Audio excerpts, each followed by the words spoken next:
Ni wasaa na nyakati nzuri ambazo wana Darajani 1905 huwa tunakutana kuweza kujadili kile ambacho kimeweza kutokea kwenye michezo ambayo tunaicheza, na msuri huu unaendelea siku leo. Ulikuwa mchezo wetu dhidi ya Aston Villa, mchezo ambao ulifanyika Stamford Bridge, na tumeweza kupoteza kwa mabao 2-1.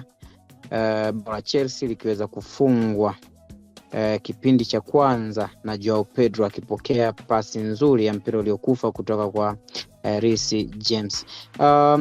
Kikosi cha Chelsea kwa siku ya leo hakikuwa tofauti sana, kwa sababu wachezaji wengi ni wale ambao mara nyingi tumeona wakicheza kwenye timu yetu, na utofauti mkubwa ambao ulikuwepo kwa siku ya leo ni kukosekana kwa Wesley Fofana ambaye amekuwa ni regular starter kwenye mechi za hivi karibuni, lakini kwenye mchezo huu hajapata nafasi ya kuwemo kwenye kikosi. Upande wa back four leo hii tumeweza kumuona Benoit Badiashile akipata nafasi ya kuanza kikosi cha kwanza akiwa pacha na Trevor Charoba, lakini kwenye fullback Reece James upande wa kulia, Marco Correa upande wa kushoto, Caicedo na Enzo Fernandez kwenye double pivot. Juu kwenye kiungo mshambuliaji Cole Palmer alikuwa anaongoza safu hiyo, Garnacho akiwa upande wa kushoto, lakini upande wa kulia ni Pedro Neto.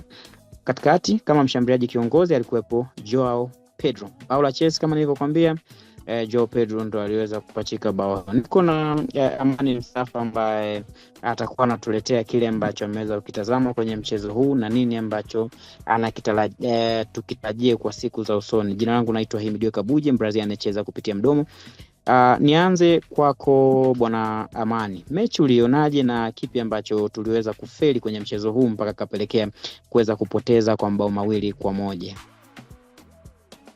Kwanza kabisa mechi kuanzia inaanza mpaka inafika dakika ya 60, mechi ilikuwa nzuri sana kwa maana ya upande wetu, na tulitengeneza nafasi nyingi sana za magoli ambazo pengine zitakiwa kuwa converted. Kwenye aina ya game kama hizi tunazokuwa tunacheza na timu kama Villa, timu kama Bournemouth, unategemea kitu kile ambacho siku zote huwa tunakifanya. Tunashambulia sana, tunajaribu kutafuta nafasi mapema na kuweza kufunga mapema. Lakini kwa game yetu dhidi ya Aston Villa, changamoto kubwa ambayo ilikuwepo ni kuziconvert zile nafasi zinazotengenezwa kuwa magoli. Mpaka inafika game wiki ya 14-15 kama sikosei, tulikuwa timu ambayo ina expected goals nyingi, lakini mpaka sasa hivi ukiangalia tuko nafasi ya 5 na tuna point 29 ambayo tumeshapitwa na Villa almost point 10. Kwenye hii mechi, kabla ya mechi nadhani niliongea kwa namna gani Villa uhatari wao ulipo, na pia sehemu gani ambapo weakness zao pia zipo. Nilizungumzia bato ya kiungo ambayo actually tumeishuhudia, kwa maana ya wachezaji kama Boubacar Kamara, Youri Tielemans. Lakini surprise ilikuwa ni kwamba Onana alianzia nje, kitu ambacho kwa namna moja ama nyingine naweza ngasema kitakuwa kilimdistract pia kocha, kutokana na namna ambavyo amekuwa akimtumia Onana pamoja na Boubacar Kamara, lakini Youri Tielemans akisogea juu. Lakini pia kitu kingine ilikuwa ni kuanza kwa Daniel Malen kama striker, lakini Morgan Rogers kurudi kwenye role yake kama namba 10 na kumuona Buendia ndani.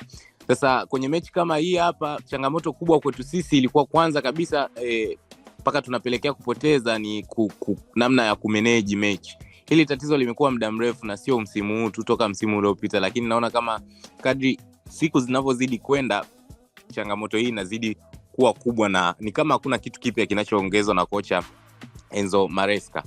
Lakini pia kitu kingine ni kufanya mabadiliko mengi sana. Mpaka sasa hivi kwenye EPL tunaongoza kwa kufanya mabadiliko mengi sana, na haya ndio yamekuwa kitu cost mechi baada ya mechi. Mechi hii hapa tulianza na Benoit Badiashile kama beki wa kati, na pasi yake moja tu ambayo alimiss ndo ambayo ilibadilisha mchezo. Baada ya kujaribu kupiga pasi ya kubreak line katikati, haikufika, ikachukuliwa, watu wakashambulia, Ole Watkins akafunga goli. Na baada ya hapo ndo tatizo lilipoanzia, kwa sababu hatukuweza kuconvert nafasi ambazo zilikuwa zikitengenezwa. Wachezaji kama kina Alejandro Garnacho walijaribu kupush sana, Cole Palmer, Joao Pedro, lakini mwisho wa siku baada ya goli lile Aston Villa wanafanya sabu muhimu na game inaenda kubadilika kutokana na experience na namna wanavyoweza kutumia momenti zao, ndio inawapelekea wanaenda kupata ushindi. Lakini pia kwa Enzo Maresca tukimwangalia ni kama ameshindwa kudhibiti vitu kadha wa kadha. Kwanza kabisa kuwa na focus ya mchezo husika, kwa maana kama game ya Villa tulikuwa tunaenda kucheza, akaenda kumweka Wesley Fofana nje, na baada ya mchezo anaulizwa, anasema ana manage injury, ikiwa Wesley amesha kuwa regular starter na anapatana vizuri sana na Trevor Chalobah. Lakini ukiangalia aina ya mechi kama ya Aston Villa na game ambayo tunaenda kucheza na Bournemouth ni kinda the same. Kwa hiyo technically kwenye namna ya kumanage inakuwa ni changamoto kwa Enzo Maresca. Lakini pia kitu kingine ni kumanage nidhamu kwa wachezaji, kwa maana kadi nyingi sana wachezaji wanapata, na kwa namna moja ama nyingine inapunguza nguvu ile ambayo inaweza ikawepo ndani ya mchezo, kwa maana ya kushambulia, kukaba. Lakini pia ni kama timu bado kocha haelewi anatakuwa aifanye vipi ili iweze kushinda mechi kama hizi. Lakini pia kwa namna aina ya kikosi kilichopo kwa namna moja ama nyingine imekuwa changamoto. Lakini pia substitution ambazo kocha anakuwa anazifanya inakuwa changamoto. Kwa hiyo kwa mechi kama hiyo tulistruggle sana kwenye kutumia nafasi, kwa maana Villa walikuwa bora na ni bora, wameweza kushinda mechi 10 mfululizo. Lakini pia kuhimili pressure ya mchezo, na ndo ambayo imetupelekea kwa kiasi kikubwa kuweza kupoteza mechi ya Aston Villa. Hivi unafikiri kitu gani ambacho mwalimu Unai Emery aliweza kumzidi Enzo Maresca kwenye mchezo huu, hasa kipindi cha pili, mpaka tukaanza kupata matokeo ya design ile na kuweza kupoteza mchezo hasa kipindi cha pili? Kitu gani ambacho Villa walikibadilisha na kikaweza kuwa na athari kubwa kwa upande wetu? Kwanza kabisa Villa walijaribu kuhimili pressure, na pia kocha Unai Emery alienda kwenye hii mechi akijua kabisa ataenda kutumia moment, kwa sababu timu kama Chelsea ni timu ambayo inakatika baada ya muda fulani, na hii imekuwa zaidi hata ya mara 10, zaidi ya mara 20 toka msimu uliopita. Ndio timu ya aina hiyo ya Enzo Maresca. Kwa hiyo aliamua kuingia kwenye mechi hii kwanza kabisa akijaribu kumaintain na kuiacha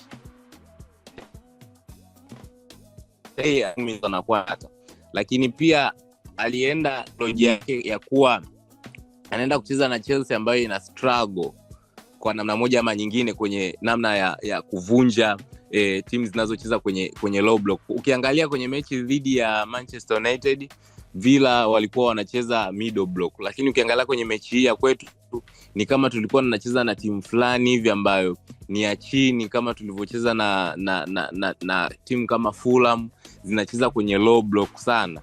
Na walijaribu kucheza hivyo kwa sababu wanajua ilikuwa ni ngumu kwa sisi mawinga wetu kama Alejandro Garnacho kupenya mbele ya Matty Cash, lakini pia Pedro Neto ambaye sio winga mzuri sana kwenye situation za 1v1.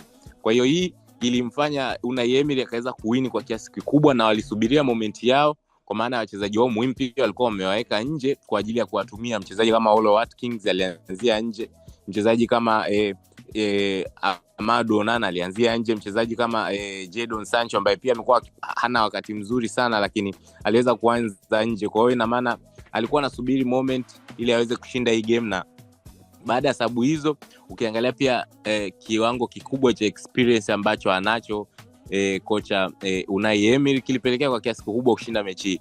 Wachezaji kama Youri Tielemans wamecheza zaidi ya misimu 7 IPL, John McGinn amecheza zaidi hata ya misimu 8. Kuna wachezaji kama Matty Cash, Victor Lindelof wamecheza zaidi ya miaka 10 Manchester United na anajua IPL vizuri. Ukiangalia wachezaji kama Morgan Rogers wako kwenye form, Emiliano Buendia. Kwa hiyo unaweza kuona pia experience pia ilimata hapa, baada ya wao kupata goli wakazidi kuamka zaidi na mwisho wa siku wakashinda game. Kwa hiyo hiyo ndio kwa kiasi kikubwa ambacho kocha Unai Emery aliweza kukiapply kwenye hii mechi. Alijaribu kuangalia makosa ya Chelsea yanakuwepo wapi, lakini pressing ilikuwa inafanyika kubwa sana, kwa sababu alijua kwa aina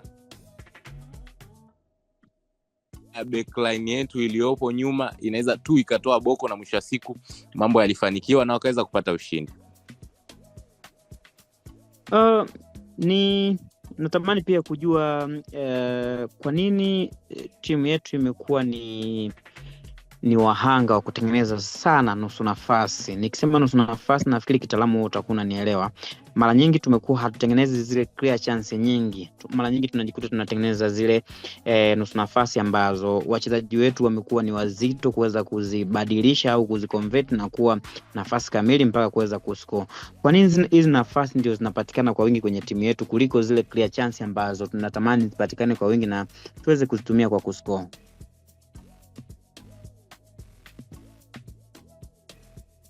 Kwanza kabisa naweza nikasema tuna average players wengi sana kwenye kikosi. Wachezaji wengi sana ni very average ambao huwezi kuwarely, lakini pia hakuna mfumo sahihi ambao umetengenezwa mpaka hivi sasa kuanzia na kocha mpaka na bodi yenyewe wakurugenzi wa michezo ambayo itaifanya timu ikawa inaonyesha progress msimu baada ya msimu. Ukiangalia msimu uliopita mpaka hivi sasa ni kama vile tuko hatua 15 au 20 nyuma. Wakati wa Christmas kama hivi msimu uliopita nadhani tulikuwa tunataja kama title challenges mpaka tunaelekea mwishoni mwa mwaka tulikuwa tuna zaidi ya pointi 30 na kama sio 34 35 hapo kitu kama hicho, lakini sasa hivi umeona tumeweza kurudi hatua 20 nyuma.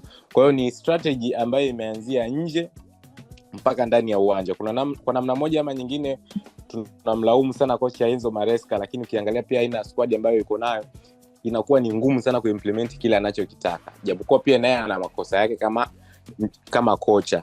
Ukiangalia wachezaji kama kina Jamie Bino Gittens ni wachezaji ambao unaweza kuona kabisa hata akipewa nafasi haonyeshi ile kwamba mimi nimepewa nafasi nataka nitumie nafasi ili kuweza kuchukua namba na pengine niwe starter mbele ya Alejandro Garnacho. Lakini ukiangalia wachezaji ndo kama Wabadiashile, wachezaji kama Enzo unaweza kupanda na kushuka. Kwa hiyo ule muendelezo wa kama squad evaluation ya kila siku kutoka hatua moja kwenda nyingine ndio imekuwa changamoto zaidi kuanzia uwanjani mpaka nje ya uwanja. Lakini pia naweza nikasema pia wachezaji wakicheza muda mwingi sana pamoja ndio pia moves nyingi sana zinazoeana pamoja na anajua pite wapi wafanye vipi waweze kutengeneza clear chances nyingi. Lakini kumekuwa kuna rotation nyingi sana. Leo unacheza na huyu, kesho unacheza na huyu. Kwa hiyo naweza nikasema tatizo lipo kuanzia kwa wachezaji, kocha na bodi ambayo imeleta hawa wachezaji ambao ni very very regular, ambao kwa namna moja ama nyingine namlazimisha kocha aendelee zaidi kufanya rotation ambayo pengine kujaribu kupata kitu kipi. Ikiwa tunaelekea kumaliza kuna kitu umekisema hapo kuhusu project ya Chelsea kwamba inaonekana inafeli kutokea msimu uliopita. Na ndio swali langu ambalo lilikuwa linafuatia kwamba msimu uliopita wakati tuko round ya 18 nafikiri tulikuwa na almost point 37 na tulikuwa kabisa ni tunaelekea kwenye kuwa title contender kama Mungu angetujalia kwa msimu uliopita, lakini hatukufanikiwa kuwa hivyo. Kwa msimu huu ilitakiwa kama project yetu inaenda sawa, maana yake tuwe kwenye hizo pointi au tuwe tuko juu kidogo ya hizo pointi. Unafikiri wapi project yetu inaelekea ya Chelsea? Inaenda mbele au inarudi nyuma? Na kama haisogei, nini ambacho kifanyike ili kurejesha matumaini kwenye hii project ambayo inaonekana sasa ni kama kwa msimu huu haijaweza kuwa bora sana chini ya Enzo Maresca pamoja na wakurugenzi wa ufundi ambao wamekuwepo kwenye timu? Kwanza kabisa mpaka tulipo mpaka hivi sasa ni kwamba hii project niseme tu ni kama project iliyopo sio ile ambayo sisi mashabiki tunaitegemea au ambayo wametuahidi wamiliki wa club. Na kiuhalisia kabisa hakuna project mahali inaenda, kwa sababu kadri siku zinavyozidi kwenda tunajua tunategemea zaidi mabosi wanatakiwa kuendelea kuimprove team zaidi, kwa maana ya kufanya sajili. Hata kama polisi yao ni ya vijana wadogo, lakini kuna vijana wadogo wenye talent kubwa sana ambao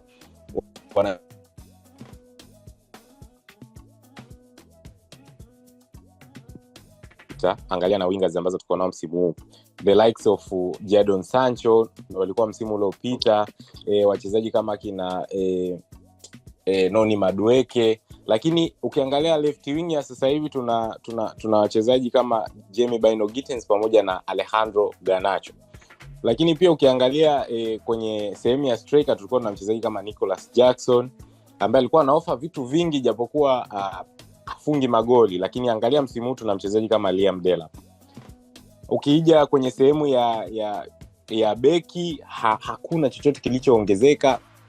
Tulikuwa tuna Levi Colwill lakini ameumia, lakini hamna mbadala ambaye anaweza kucheza kama Levi Colwill. Ni tatizo. Kwa hiyo uoni hii project inaelekea wapi au target ni nini?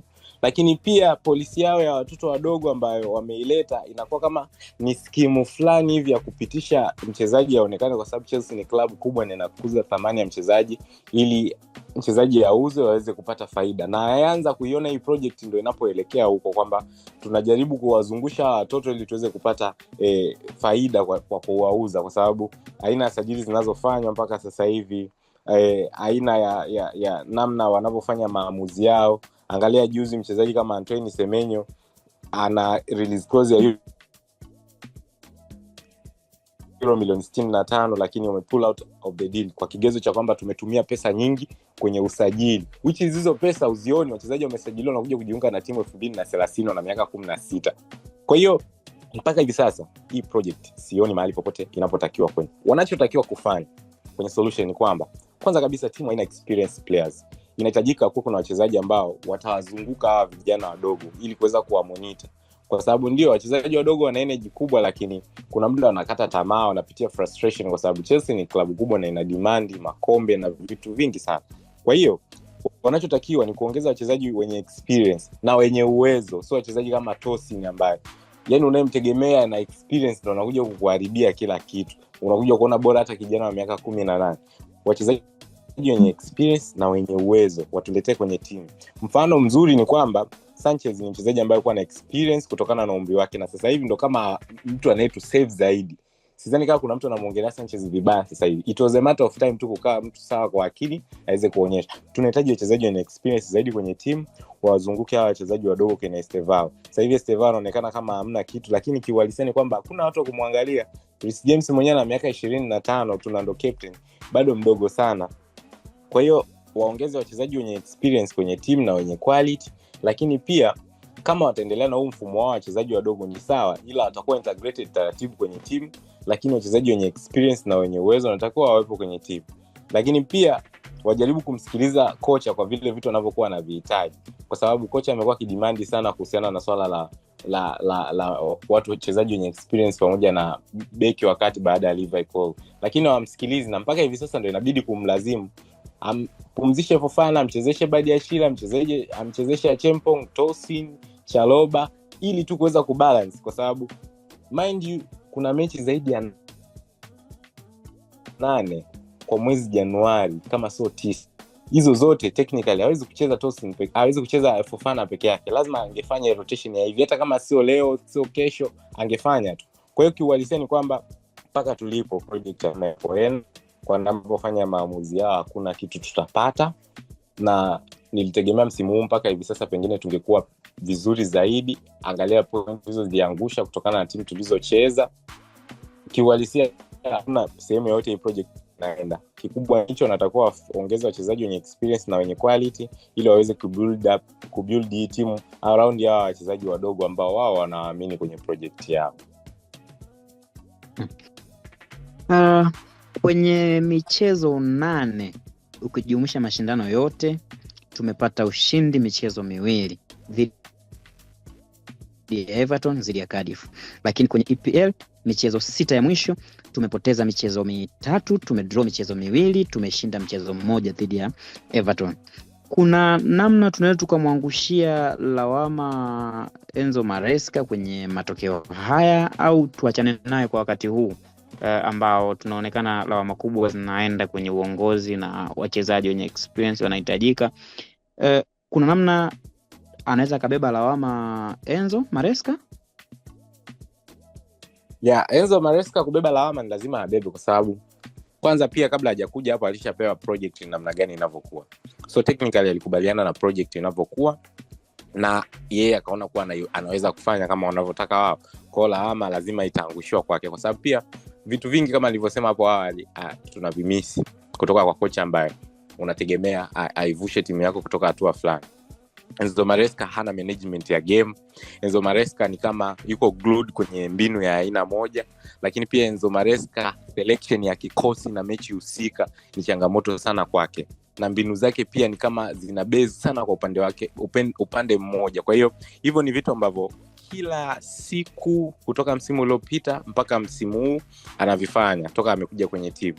Na mechi nyingi ni kama ana study sana mechi, ni kama anaotea sana mechi, lakini huwezi kuona kile kitu ambacho kocha mwenye uwezo wa kusema naenda kuchange hii game na change vipi, na sijui anaongea nini na wachezaji wake. Lakini kiuhalisia lawama kama lawama lazima angushiwe yeye, lakini pia kwa sababu yeye ana manage eneo kubwa la uwanja na sio mabosi. Lakini tukija kwa nyuma ya pazia pia sasa ndio tunakuja kuwalaumu pia na hao mabosi kutokana na aina ya kocha waliotuletea, aina ya wachezaji wanaotuletea kwenye team, aina ya kusema wao wana project ambayo hatuelewi inaelekea wapi kutokana na sajili wanazozifanya, badala ya kuongeza watu wenye uwezo zaidi bali ndio wanazidi kutu deteriorate na kuleta wachezaji ambao bora ya wale waliokuwepo msimu uliopita. Kwa hiyo technically yes, wote wanalaumiwa hapa, lakini pia na Maresca ndio isiwe kigezo cha kwamba tutamlaumu kama kawaida kutokana na maamuzi anayofanya katika mechi husika.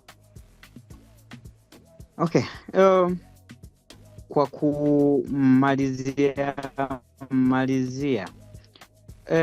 team captain Reece James ametusaidia vitu vingi sana, na kwenye mchezo wa jana ameweza kutoa assist ya bao la Joao Pedro, na kwenye assist hiyo inamfanya kuwa mchezaji wa pili nyuma ya Bruno Fernandes, wachezaji ambao wameweza kutengeneza mabao kwa assist mengi kwa kutumia njia ya set pieces, mipira ya kutengwa.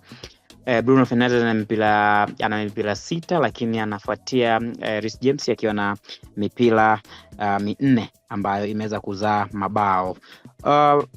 Bwana Amani, ni kweli mashabiki tuko serious kuliko wamiliki wa timu? Ili ni swali la kizushi.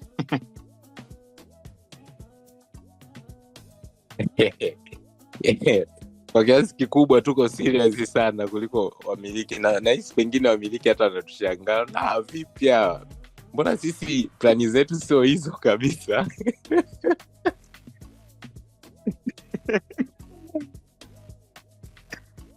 Mimi nikushukuru sana bwana. Tuko serious sana. Tuko serious sana ndugu yangu. Kwa hiyo nadhani tunatakiwa kwa sasa tushushe sana tempa, kwa sababu tulichokuwa tunakitegemea plani ya hawa watu turudi kwanza, kuna tatizo la kiufundi.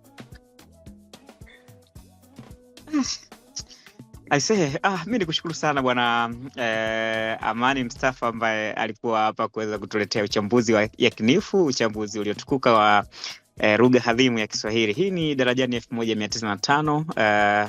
Uchambuzi huu unakujia kila baada ya mchezo husika ambao unachezwa kwa siku husika, na tulikuwa hapa kuletea haya ambayo umeweza kuyasikia. Jina langu naitwa Himidi Kabuje, na usisahau kusubscribe pale YouTube, lakini kutufollow kupitia Instagram kupitia Darajani 1905. Nikutakia siku njema na bye bye kwa wakati huu. Tutakutana tena kwa wakati mwingine. Asante.